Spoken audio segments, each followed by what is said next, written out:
The Galactic Council chamber fell silent as the emergency beacon's shrill cry echoed through the crystalline halls of Station Nexus.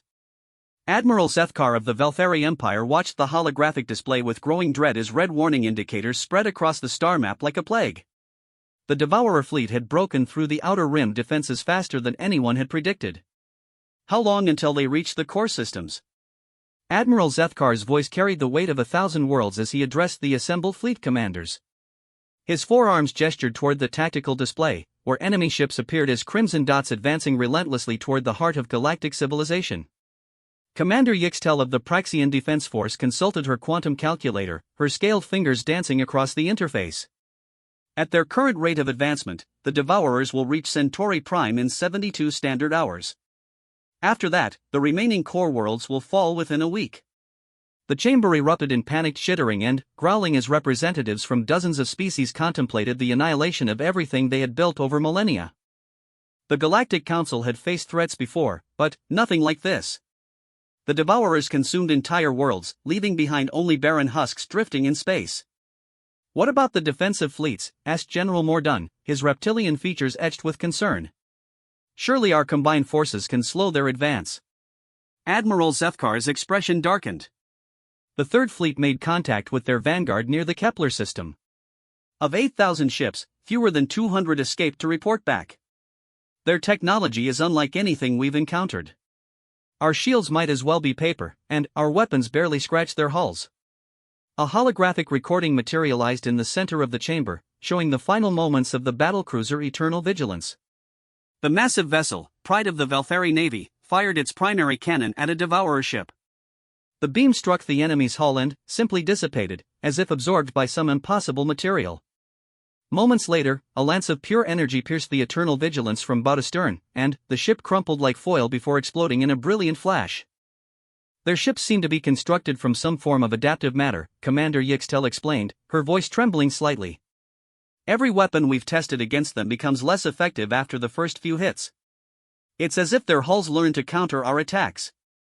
What about the evacuation protocols? General Mordun asked, though his tone suggested he already knew the answer would be inadequate. Even if we commandeered every civilian transport in the galaxy, we could evacuate perhaps 5% of the population from the threatened worlds, Admiral Zethkar replied grimly.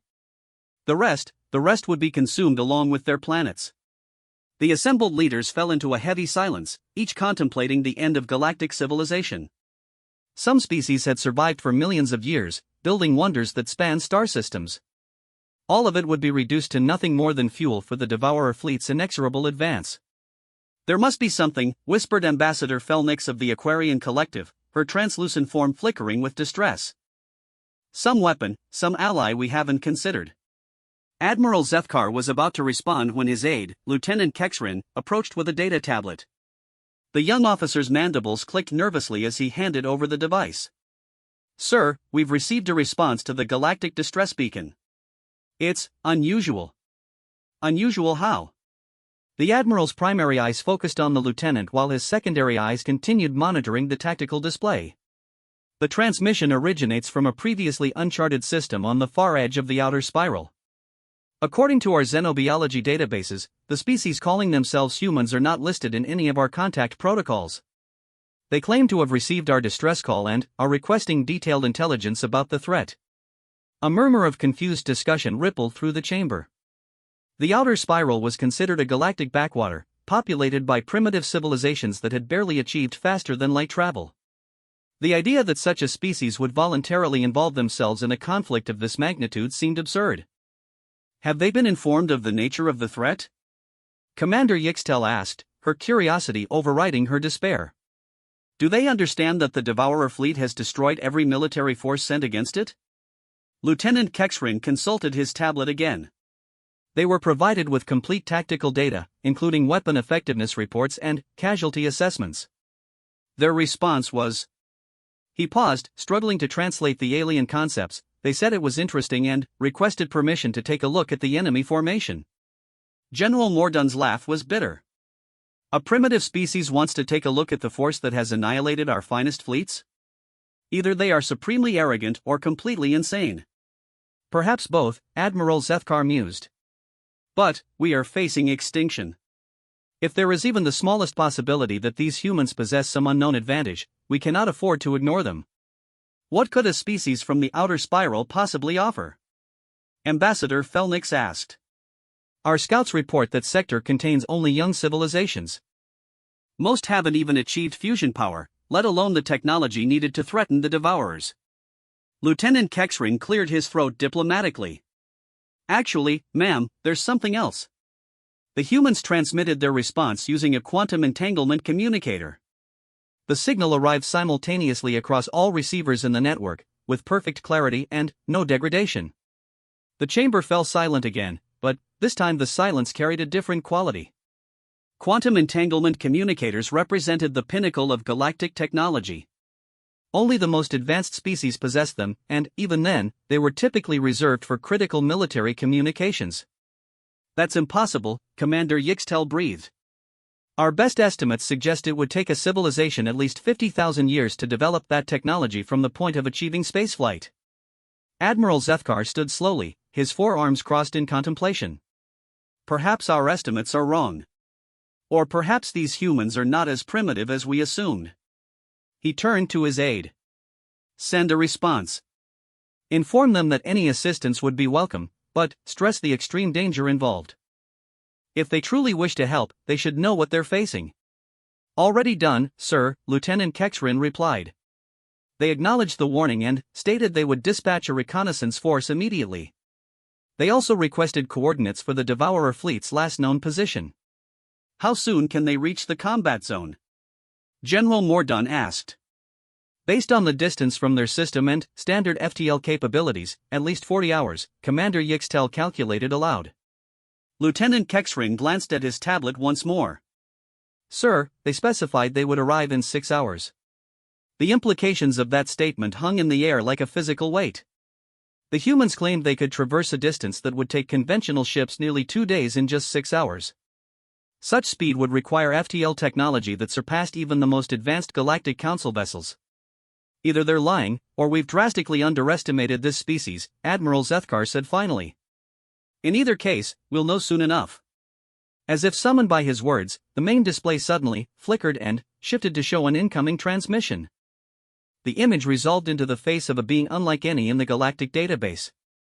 The creature had only 2 eyes, positioned on the front of its head rather than arrayed around the skull for maximum awareness. Its skin was a pale pink color, and thin strands of dark matter grew from its scalp. This is Admiral Sarachin of the Terran Defense Force, the being said, its voice carrying an oddly musical quality through the universal translator. We've reviewed your tactical data regarding the Devourer threat. We'll handle this. General Mordun's scales bristled. Handle this? Do you comprehend the magnitude of what you're facing? The Devourer fleet has consumed 17 star systems. Their ships are immune to our weapons.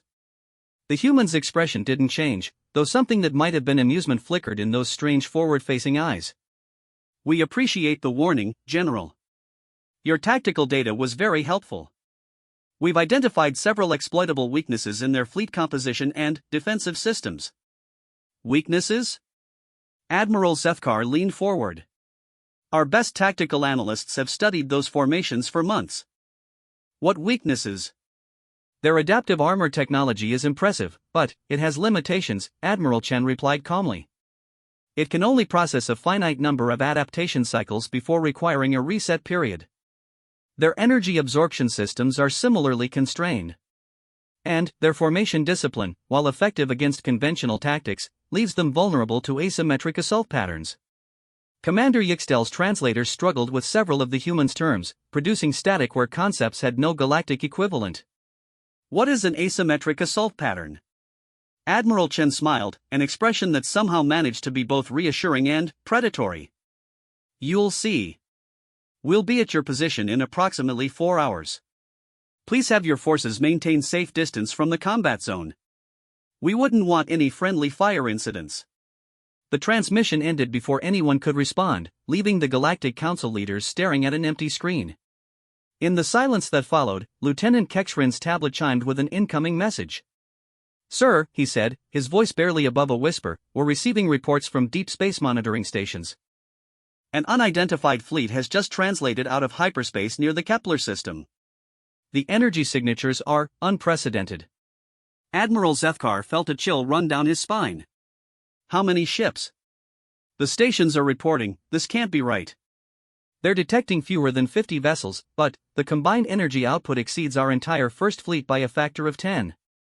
The tactical display updated to show a new cluster of contacts near the edge of the system. Unlike the organic, flowing shapes of devourer vessels or the geometric designs favored by Galactic Council species, these new ships appeared angular and aggressive, all sharp edges and brutal functionality. By the ancient codes, whispered Ambassador Felnix. What are those things? The answer came in the form of another transmission, this one broadcast on all frequencies simultaneously. Admiral Chen's image appeared again, but now she stood on what was clearly the bridge of a warship. Behind her, other humans moved with practiced efficiency at stations whose purpose was unclear but whose importance was obvious. Galactic Council forces, this is Admiral Chen. We are initiating engagement with the Devourer fleet. I repeat, maintain safe distance. We're going weapons free in 3 minutes. General Mordun's claws scraped against his chair's armrests. 3 minutes?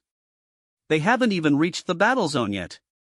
Actually, sir, Lieutenant Kexrin said, his eyes fixed on the tactical display, they have. Long-range sensors show the human fleet has somehow achieved orbit around Kepler Prime. They're positioned directly between the Devourer fleet and the planet. The impossible had happened. The humans had covered a distance that should have taken hours in mere minutes, positioning themselves for what could only be described as a suicide mission.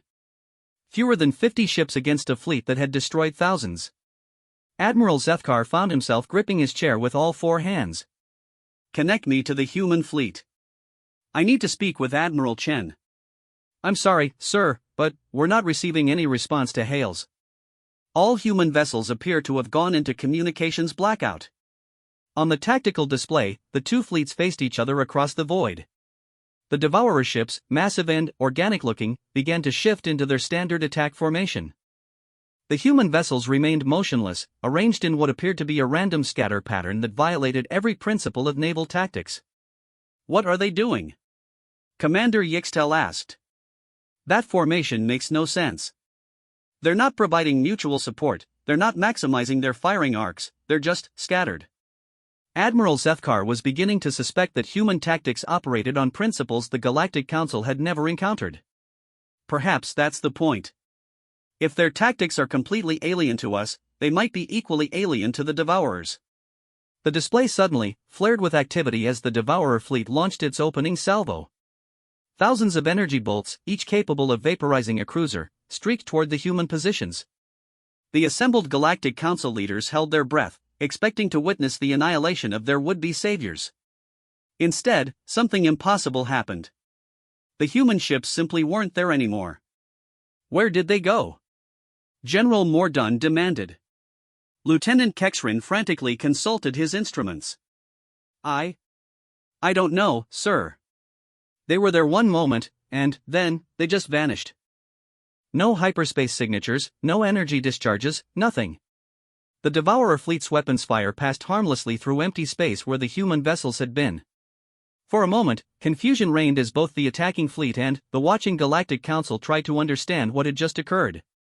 Then, the impossible happened again. The human ships reappeared, but not where they had been before. They materialized in the midst of the Devourer formation, their angular hulls gleaming as they unleashed a barrage of weapons fire unlike anything in the galactic database.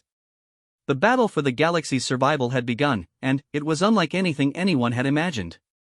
The first human salvo lit up the void like a newborn star.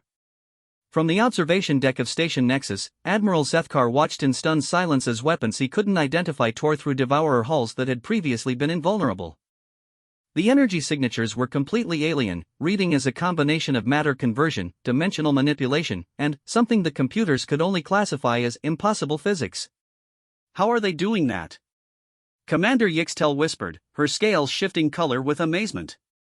Those Devourer ships absorbed everything we threw at them. Direct hits from fusion cannons, antimatter torpedoes, even quantum disruptors. Nothing penetrated their armor. On the display, a human vessel no larger than a frigate engaged a Devourer battleship that dwarfed it by a factor of 20.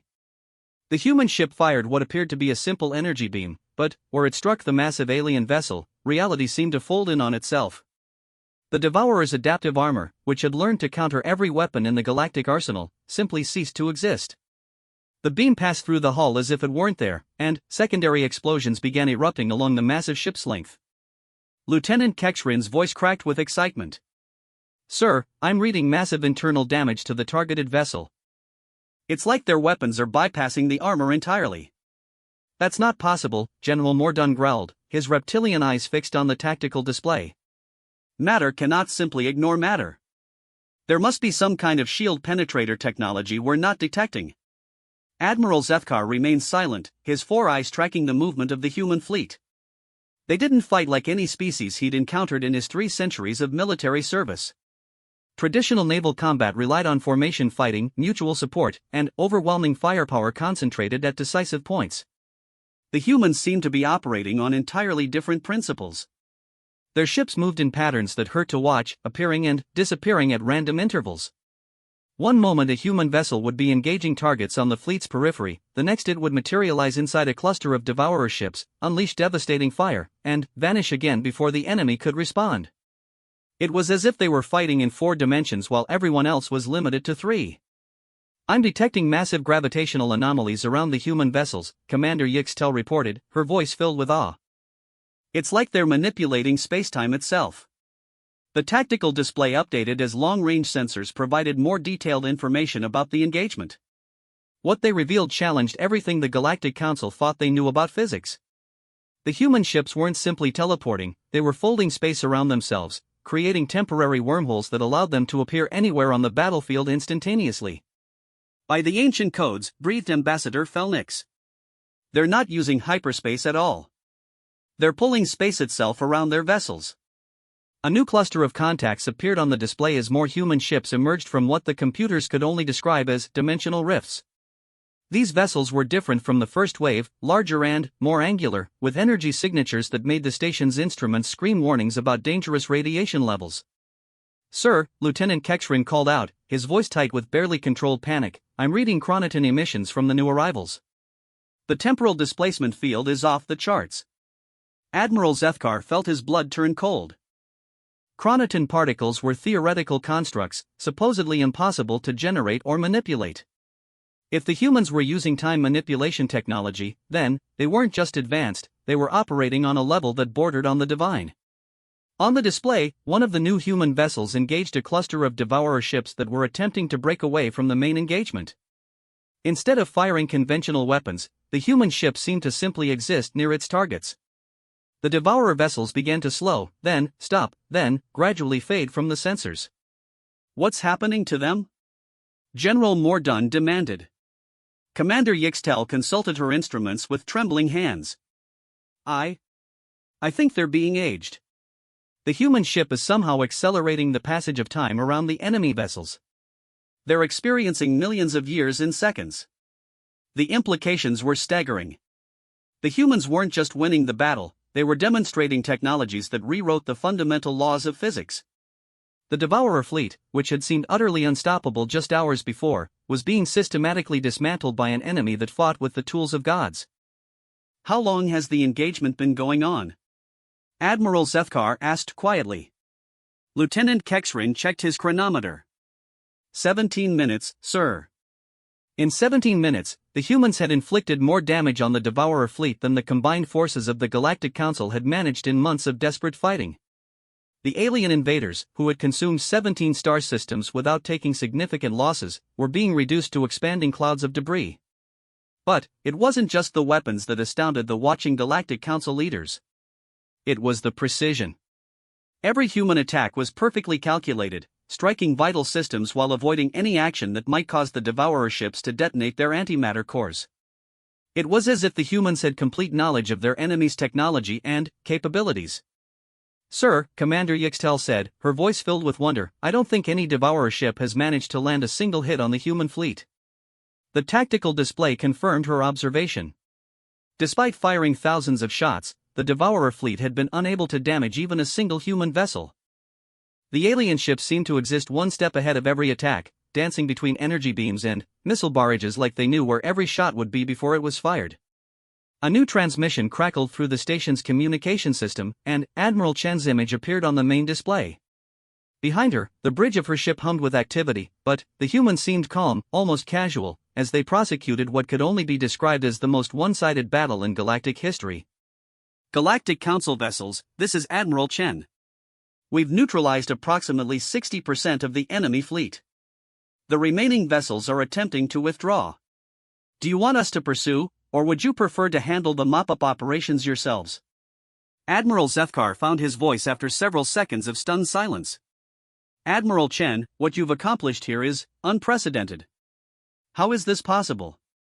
How do you fight like this?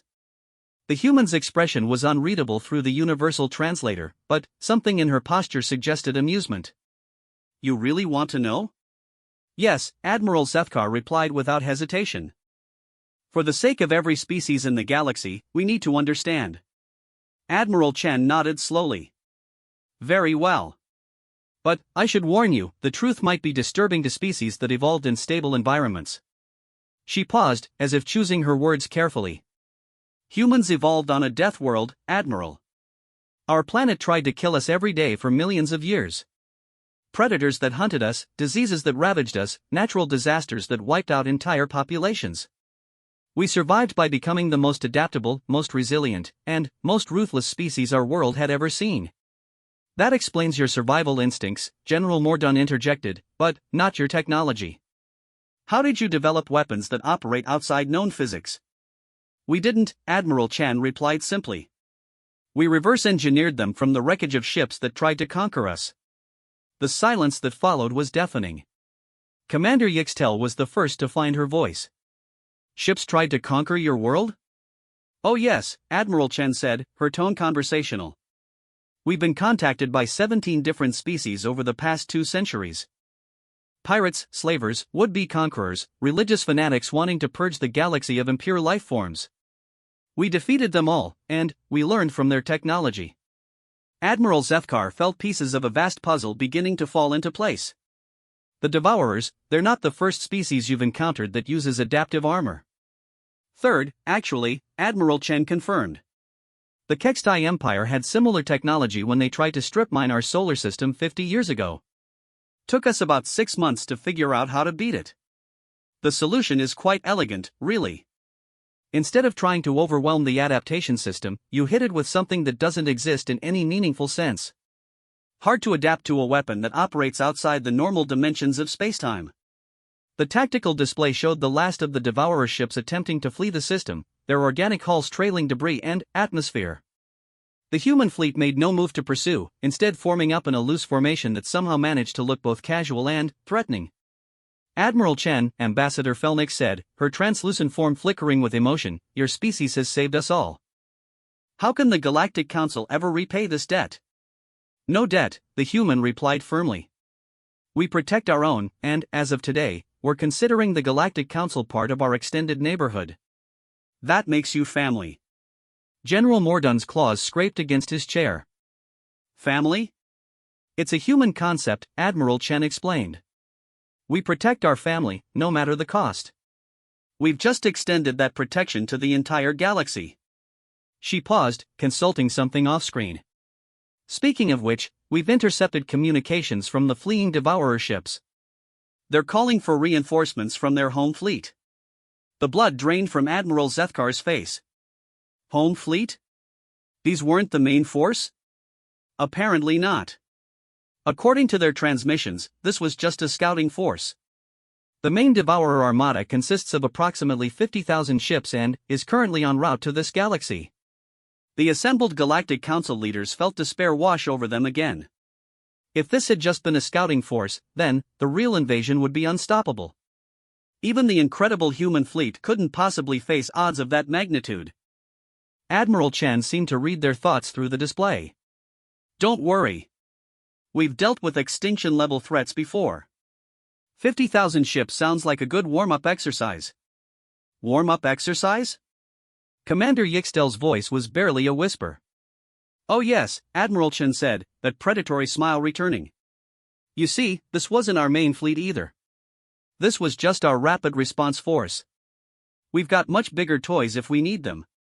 The transmission ended, leaving the Galactic Council leaders alone with the realization that they had just witnessed something unprecedented in galactic history. Not just the defeat of an invincible enemy, but the revelation that somewhere in the outer spiral, a species existed that considered such victories routine. "Sir," Lieutenant Kexrin said quietly, "what do we do now?" Admiral Zethkar looked at the tactical display, where human ships continued their patrol around Kepler Prime. The world below had been saved, its billions of inhabitants unaware that they had just witnessed the beginning of a new era. "Now," he said finally, "we learn everything we can about our new allies. And we pray to whatever gods we worship that they truly consider us family." On the display, the last of the Devourer ships vanished into hyperspace, carrying with them news of humanity's existence. In the depths of intergalactic space, something vast and ancient began to turn its attention toward a small blue world on the edge of the outer spiral. The galaxy would never be the same. 3 days after the Battle of Kepler Prime, Admiral Sarachin stood in the observation lounge of the TDF Indomitable, watching the construction crews work on the new orbital platform. The structure was taking shape rapidly, its hybrid design incorporating both human engineering and Galactic Council aesthetics. It would serve as humanity's first official embassy to the galaxy at large. "The Velthari engineers are impressive," commented Commander Rodriguez, joining Chen at the viewport. "They've managed to integrate their gravity manipulation systems with our dimensional stabilizers without causing any catastrophic implosions." "Small miracles," Chen replied dryly. "Have we heard back from Earth Command about the diplomatic protocols?" "Yes, ma'am. Fleet Admiral Martinez sends his regards and wants to know if you really told the Galactic Council that 50,000 Devourer ships would be good warm-up exercise." Chen allowed herself a small smile. "I may have been slightly dramatic for effect. The point was to reassure them that we can handle whatever's coming." "Can we?" The question hung in the air between them. Chen considered it carefully before responding. "The Devourers are dangerous, but they're not the worst thing we've faced. Remember the Null Swarm incident in 2387? Or the Time War with the Chronarch Collective?" Commander Rodriguez shuddered. The Chronarchs were insane. Who decides that the best way to solve a territorial dispute is to erase their enemies from the timeline? "Apparently, beings that evolve in temporal flux zones think linear time is a weakness to be exploited," Chen replied. "At least the Devourers fight in normal spacetime. Much easier to deal with." A soft chime indicated an incoming communication. The holographic display materialized, showing Admiral Zethkar's familiar four-armed form. The alien officer's expression was difficult to read, but his body language suggested barely controlled urgency. "Admiral Chen," he began without preamble, "we've received disturbing intelligence about the incoming Devourer main fleet. Our deep space monitoring stations have detected their approach vector, and the situation is worse than we initially believed." Chen straightened. "How much worse?" "The fleet consists of approximately 85,000 ships, not 50,000 as originally reported. More importantly, they're accompanied by something our xenoarchaeologists classify as a world eater." Commander Rodriguez frowned. "World eater?" Admiral Zethkar's translators struggled with the concept. "It's a construct of immense size and power, capable of consuming entire star systems to fuel its operations. Our historical records indicate that the Devourers have used such devices to destroy civilizations that proved too troublesome to conquer conventionally." Chen felt a familiar tightness in her stomach. Humanity had faced planet killers before, but the description suggested something on an entirely different scale. "How large are we talking about?" "Approximately the size of your moon, Admiral.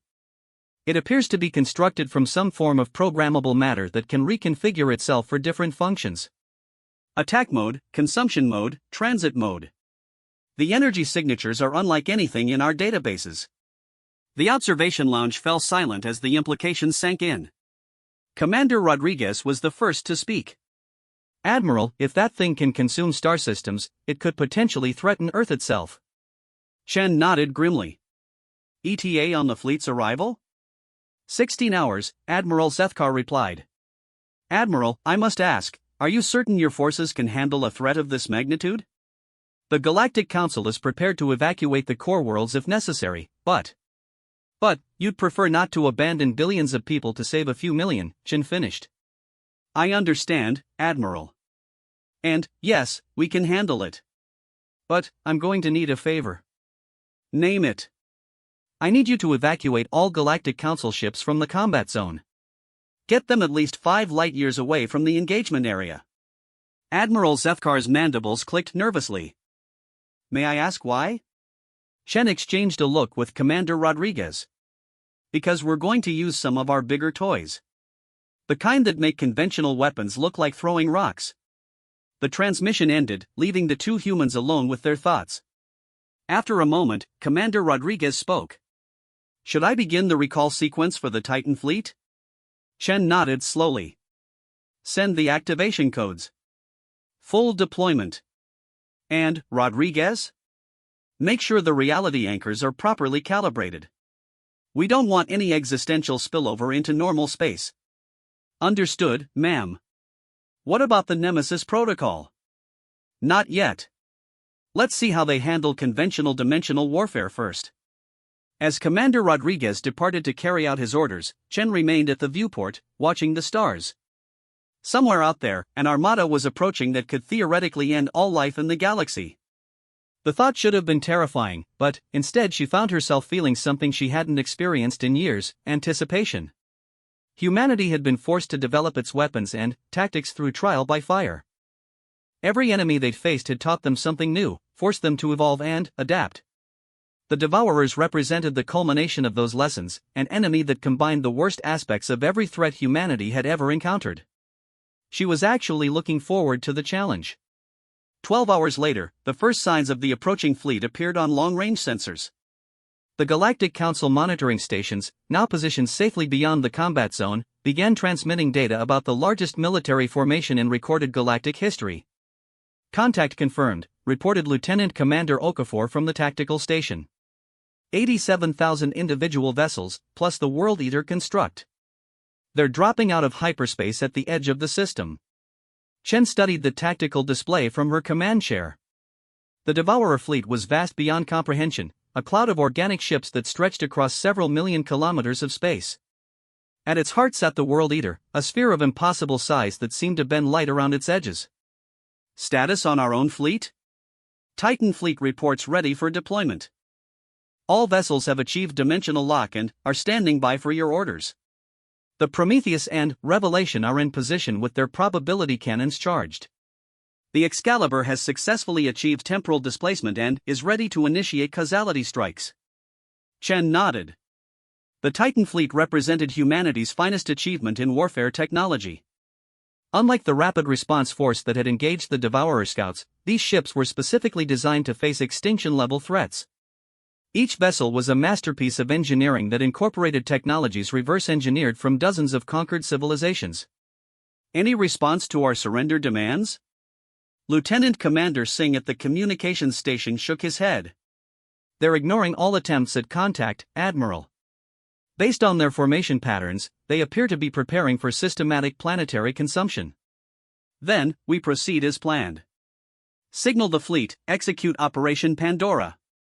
The tactical display exploded into activity as the Titan fleet emerged from dimensional hiding. 50 massive vessels materialized around the Devourer formation, their angular hulls crackling with barely contained energy. Unlike the sleek designs of the Rapid Response Force, these ships looked like weapons given form, all sharp edges and obvious firepower.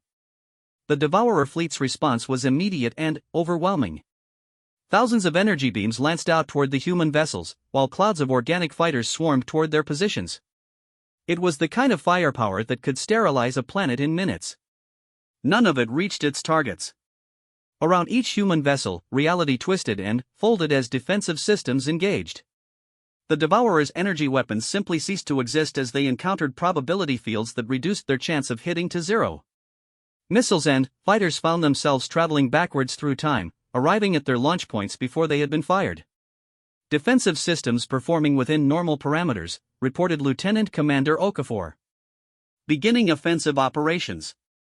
The TDF Prometheus was the first to open fire, its probability cannon targeting a cluster of Devourer battleships. The weapon didn't fire projectiles or energy beams. Instead, it altered the fundamental probability that its targets would continue to exist. One moment the enemy ships were there, the next they simply weren't. Not destroyed, not vaporized, simply edited out of reality as if they had never been built.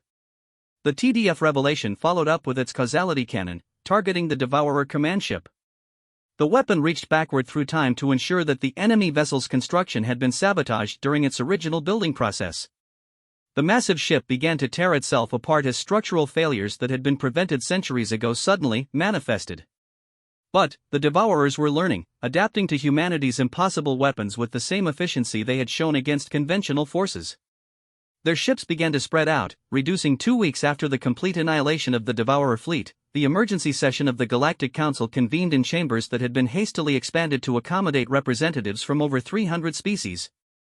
The usual diplomatic protocols had been abandoned in favor of urgent discussions about humanity's place in the galactic order. Admiral Zethkar stood before the assembled delegates, his forearms gesturing toward the massive holographic display that showed the aftermath of the battle. Where the Devourer fleet had once threatened the galaxy, there was now only empty space, not even the cosmic background radiation that should have filled the void.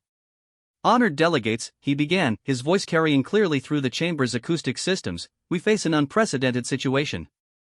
In the space of 5 hours, a previously unknown species has demonstrated the ability to completely rewrite the fundamental laws of physics within a localized area of space. Murmurs of unease rippled through the assembly. Representative Kolvash of the hegemony, his crystalline form refracting the chamber's lights into rainbow patterns, spoke first. Admiral Zethkar, are we certain the humans are telling the truth about their defensive intentions? A species with such power could easily claim benevolent motives while planning conquest. What conquest would be necessary? Interrupted Ambassador Yilseth of the Trade Federation, her tentacles writhing with agitation. They could simply erase any opposition from existence. If they wanted our worlds, they would have already taken them. General Mordun's scales rattled as he shifted in his seat. The question isn't whether they could conquer us, but whether they will. Power of this magnitude has never existed without eventually being used for dominance. Admiral Zethkar raised a hand for silence. These concerns are precisely why we've invited the humans to address the Council directly. They've agreed to answer questions about their capabilities and intentions. The chamber's main display flickered, and Admiral Chan's image appeared. But, this time, she wasn't alone. Behind her stood a diverse group of humans, each wearing different uniforms that suggested they represented various branches of their civilization's power structure. Honored delegates of the Galactic Council, Chen began, her voice translated into hundreds of languages simultaneously. I am Admiral Sarah Chen of the Terran Defense Force. With me are Fleet Admiral Martinez, representing Earth Command, Dr. Elizabeth Reyes, our Chief Science Officer, and Ambassador Michael Thompson, who will be humanity's permanent representative to your council. Ambassador Thompson stepped forward, a middle-aged human with graying hair and intelligent eyes. Delegates, we understand your concerns about our military capabilities. Before we address those, I think it would be helpful to provide some context about human history and development. The display shifted to show images of Earth, a blue-green world that looked deceptively peaceful from space. Humanity evolved on what we call a death world, Thompson continued. Our planet subjected us to constant environmental threats, ice ages, volcanic eruptions, asteroid impacts, and predators that were faster, stronger, and better armed than we were. New images appeared showing ancient human civilizations rising and falling, wars that span continents, and technological developments that seemed to accelerate at an exponential rate. We survived by becoming the most adaptable species our world had ever produced. We learned to work together, to innovate, and to never give up, no matter how hopeless the situation seemed. Representative Kolvash's crystalline form pulsed with skeptical energy. All species face evolutionary challenges, Ambassador. That doesn't explain how you developed weapons that can erase matter from existence. Dr. Reyes stepped forward, her expression serious. You're right, Representative. Environmental pressure alone wouldn't have led to our current capabilities. What changed everything was first contact. The display now showed images of alien ships, sleek and, obviously advanced, approaching Earth. 237 years ago, we were contacted by the Kathmori Syndicate. They claimed to be peaceful traders, but their true intention was to harvest our world's resources and enslave the population. The Kathmori, gasped Ambassador Felix. But they were one of the most advanced civilizations in the Andromeda sector. Their technology was centuries ahead of most galactic species. Yes, Dr. Reyes confirmed. They expected easy conquest. Instead, they found a species that had been fighting for survival for millions of years. We learned from their technology, adapted it, and used it against them. By the time we drove them off, we had reverse-engineered most of their advanced systems. The display showed the wreckage of Keth Mori ships drifting in Earth's orbital space, their hulls breached and systems dark. But that was just the beginning. Word spread that Earth had defeated an advanced civilization. We became a target for every aggressive species looking to prove their superiority. Admiral Chen resumed the narrative. Over the next 2 centuries, we were attacked 17 times by different civilizations. Pirates, slavers, religious fanatics, territorial expansionists, and species that simply wanted to test themselves against the humans who had defeated the Keth Mori. We won every engagement, Fleet Admiral Martinez added grimly. And every victory taught us something new. The Zektar Empire introduced us to dimensional manipulation.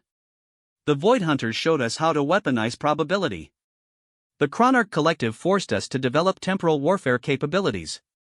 General Mordun leaned forward, his reptilian eyes fixed on the humans. You're saying your advanced technology came from defeating other advanced species?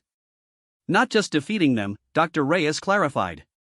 We studied them, learned from them, and incorporated their knowledge into our own. Each enemy that tried to destroy us only made us stronger. The implications were staggering. Humanity hadn't developed their impossible technology through peaceful research and development. They had acquired it through trial by combat, forced to evolve or face extinction with each new enemy. Representative Kolvash's form flickered with agitation. If this is true, then, your species represents a fundamental threat to galactic stability. You're essentially saying that you become stronger by defeating your enemies. Ambassador Thompson nodded gravely. That's exactly what I'm saying, Representative. But, you're missing the crucial point. We only fight when attacked. Humanity has never initiated a war of conquest. Every conflict in our history has been defensive in nature. What about expansion? Asked Senator Vex Nar of the Republic Systems. Surely a species with your capabilities would want to colonize new worlds. We have colonized new worlds, Admiral Chen replied. 43 systems currently host human settlements. But, we've been careful to choose uninhabited systems or to negotiate settlement rights with existing inhabitants. We have no interest in displacing other species. Dr. Reyes activated a new display showing human colonies, peaceful settlements that seem to coexist harmoniously with their environments. Our expansion has been driven by scientific curiosity and resource needs, not territorial ambition. We prefer to learn from other species rather than conquer them. Ambassador Felnix's translucent form flickered with curiosity.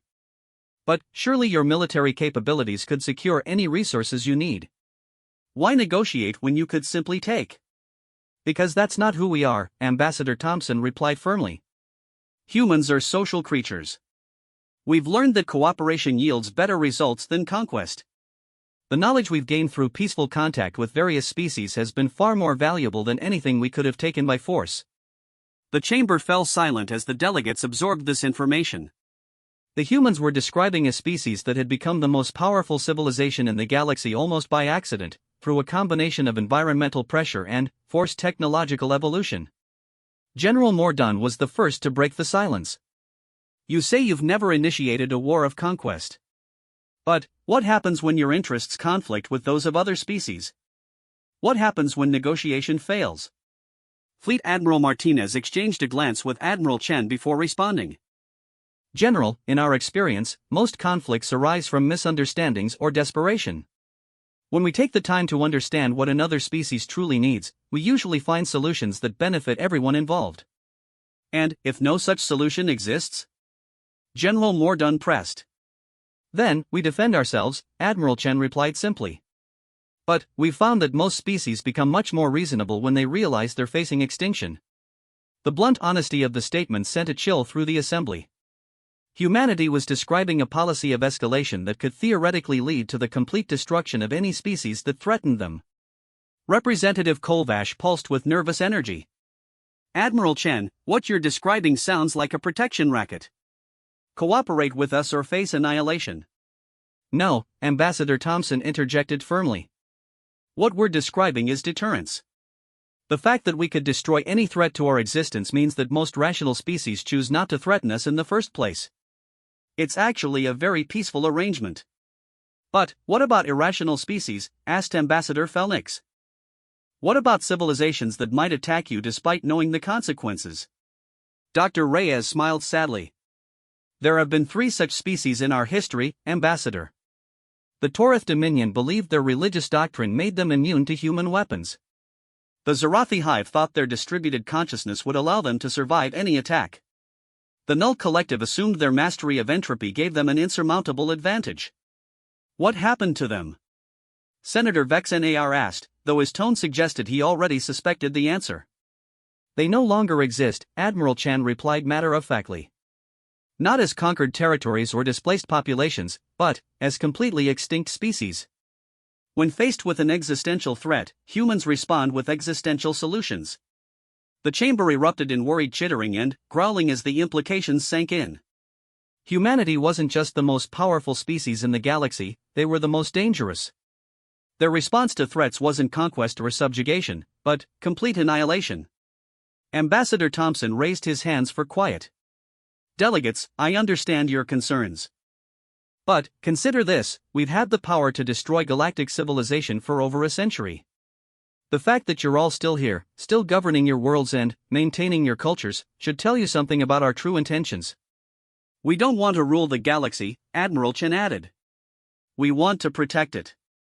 The Devourer fleet would have consumed every world, every species, every trace of civilization in this galaxy. We stopped them not for conquest, but because we consider you all part of our extended family. General Mordun's claws scraped against his chair. Family? It's a human concept, Ambassador Thompson explained. We protect our family, no matter the cost. And, as of now, we consider every peaceful species in this galaxy to be family. The assembly fell into stunned silence as they processed this declaration. Humanity was essentially announcing that they had unilaterally extended their protection to the entire galaxy, whether the galaxy wanted it or not. Representative Kolvash finally found his voice. And, if we don't want your protection? Ambassador Thompson's expression remained calm, but something in his eyes suggested depths of determination that made the delegates uncomfortable. Then, you're free to leave. But, you can't threaten our family and expect to survive the experience. The message was clear. Humanity was offering the galaxy a choice: accept their protection and live in peace, or remove themselves from human-protected space. The third option, threatening humanity or their allies, would result in complete extinction. It was, the delegates realized, the most generous ultimatum in galactic history. 1 year after humanity's revelation to the Galactic Council, the galaxy had settled into what historians would later call the Terran Peace. The change was not immediate, nor was it without challenges, but the fundamental nature of galactic civilization had been transformed in ways both subtle and profound. Admiral Sarah Chen stood on the observation deck of Terra Station, the massive orbital platform that had become humanity's diplomatic center. Through the reinforced transparasteel, she could see ships from dozens of species coming and going, their various designs creating a colorful tapestry against the starfield. Trade routes that had been disrupted for decades by piracy and territorial disputes were now operating at peak efficiency, protected by the implicit threat of human intervention. The quarterly security report, Admiral, Commander Rodriguez said, approaching with a datapad in hand. I think you'll find the numbers interesting. Chen accepted the device and scanned the statistics. Galactic piracy was down by 94%. Territorial wars had dropped to near zero levels. Even minor disputes between species were being resolved through negotiation rather than force. The mere knowledge that humanity was watching had fundamentally changed how galactic politics operated. Any significant incidents? Chen asked. 3 attempts at aggressive expansion by the Corvani Empire, all of which were resolved when we sent a single frigate to the disputed systems.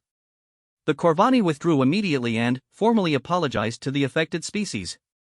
Oh, and the Stellar Consortium tried to monopolize trade routes in the Vega sector. Tried? Ambassador Thompson sent them a polite letter explaining that economic warfare against smaller species was considered a hostile act under the Terran Protection Doctrine. They reversed their policies within 6 hours.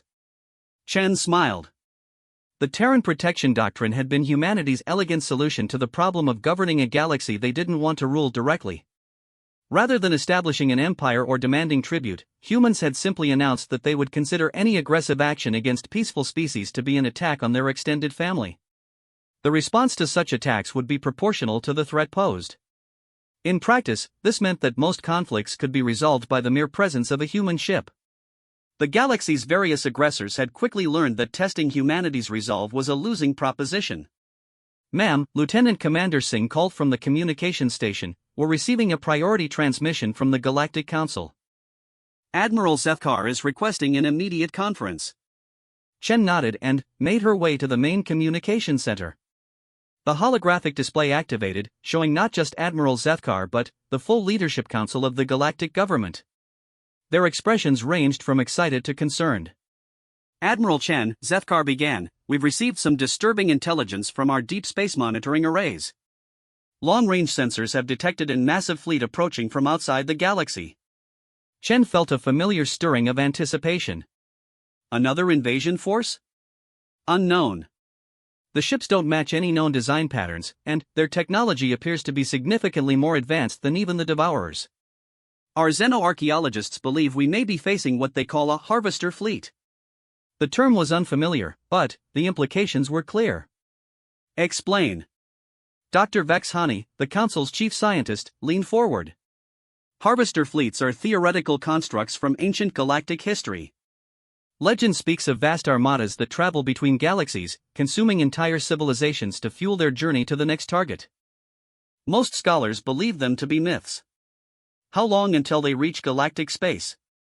Approximately 4 months at their current rate of travel. Admiral, the energy signatures we're detecting suggest a fleet of over 500,000 ships, each one larger than the World Eater construct we faced before." Chen was quiet for a long moment, processing the information. A threat of this magnitude would challenge even humanity's advanced capabilities. "Have you attempted communication?" "Yes, but they're not responding to any of our transmission frequencies. They appear to be following a predetermined course directly toward the galactic core." Admiral Chen, interjected Representative Kolvash, his crystalline form pulsing with nervous energy. "Given the scale of this threat, the Council has voted to request that humanity assume direct command of all galactic defense forces. We're prepared to place every ship, every weapon system, every resource at your disposal." The offer was unprecedented. The Galactic Council was essentially offering to surrender their sovereignty to humanity in exchange for protection. It was both a tremendous show of trust and an acknowledgement of how completely the power balance had shifted. "I appreciate the offer, Representative, but that won't be necessary. Humanity will handle this threat as we've handled the others." General Mordun's scales rattled with agitation. "Admiral, with respect, this isn't like the previous threats. 500,000 ships of unknown capability, surely even human technology has limits." Chen allowed herself a small smile. "General, I'm going to let you in on a secret. The fleet that defeated the Devourers wasn't our main battle force. It wasn't even our secondary reserve. It was our rapid response unit, designed for dealing with minor threats." The silence that followed was profound. Ambassador Felnix was the first to find her voice. "Minor threats? You consider the Devourer fleet a minor threat?" "In the context of our full military capabilities, yes. The forces we deployed represented approximately 3% of our total warfighting capacity." Dr. Vex Hani's tentacles writhed with confusion. 3%?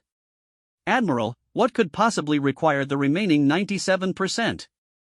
"Threats like this," Chen replied simply. "The Harvester fleet represents exactly the kind of extinction-level event our main battle fleet was designed to counter." Fleet Admiral Martinez's image appeared alongside Chen's as he joined the communication from Earth Command. "Delegates, we've been monitoring the approaching fleet through our deep space sensor networks. Based on their approach vector and energy signatures, we believe we're dealing with the Kethvari Collective." "You know who they are?" Admiral Zethkar asked. "We've encountered them before," Martinez confirmed grimly. 68 years ago, they attempted to harvest our solar system. The engagement lasted approximately 12 hours and resulted in the complete destruction of their scouting force. "But they escaped? A few ships managed to retreat. We've been expecting them to return with a larger force ever since." Chen picked up the explanation. "The Kethvari are one of the oldest spacefaring civilizations in the universe. They survive by consuming entire galaxies, stripping them of all usable matter and energy before moving on to the next target. They're not interested in conquest or subjugation, they want to turn everything into fuel for their continued existence. How do you fight something like that? General Mordaunt asked. Very carefully, Admiral Martinez replied. The Kethvari operate on principles that go beyond conventional physics. Their ships exist partially outside normal spacetime, and they can manipulate matter and energy on a scale that makes our own weapons look primitive. But, you defeated them before, Ambassador Felnix observed hopefully. We caught them by surprise, Chen admitted. This time, they'll be prepared for our capabilities. The engagement will be significantly more challenging. The assembled delegates absorbed this information with growing unease. If humanity, with all their impossible technology, considered this threat challenging, then, the galaxy was facing something truly catastrophic. What do you need from us? Admiral Zethkar asked finally. Evacuation protocols, Chen replied without hesitation. Begin moving civilian populations away from the galactic core. If this battle goes badly, we want to minimize casualties. And, if it goes well? Chen's expression grew thoughtful. Then, we'll have eliminated the last major threat to galactic civilization. The Kethvari have been harvesting galaxies for millions of years. If we can stop them here, permanently, it would make the universe a much safer place. 3 months later, the human main battle fleet assembled at the edge of galactic space. The ships were unlike anything that had come before, vast constructs that seemed to exist in multiple dimensions simultaneously, their hulls crackling with energies that made nearby space itself unstable. Admiral Chen stood on the bridge of the TDF Transcendence, humanity's new flagship. Around her, officers worked at stations whose functions defied conventional understanding. The ship itself was more than a vessel, it was a weapon system capable of manipulating the fundamental forces of reality. Admiral, reported Captain Lee from the tactical station, the Kethvari fleet has entered sensor range. Confirmed count, 643,000 ships, plus what appears to be a galactic-scale harvesting apparatus. The main display showed the approaching armada in all its terrifying glory. The individual ships were massive beyond comprehension, but they paled in comparison to the central construct, a structure that spanned several light-years and pulsed with the combined energy of harvested star systems. Signal all ships, Chen ordered. Activate dimensional barriers and prepare for multi-phase engagement. This is going to be unlike anything we've faced before. The battle that followed would become known as the War of Reality itself. The Kethvari, ancient and powerful beyond measure, deployed weapons that could unmake matter at the quantum level and reshape spacetime according to their will. They had consumed thousands of galaxies and faced countless civilizations, each one eventually falling before their inexorable advance. But they had never faced humanity.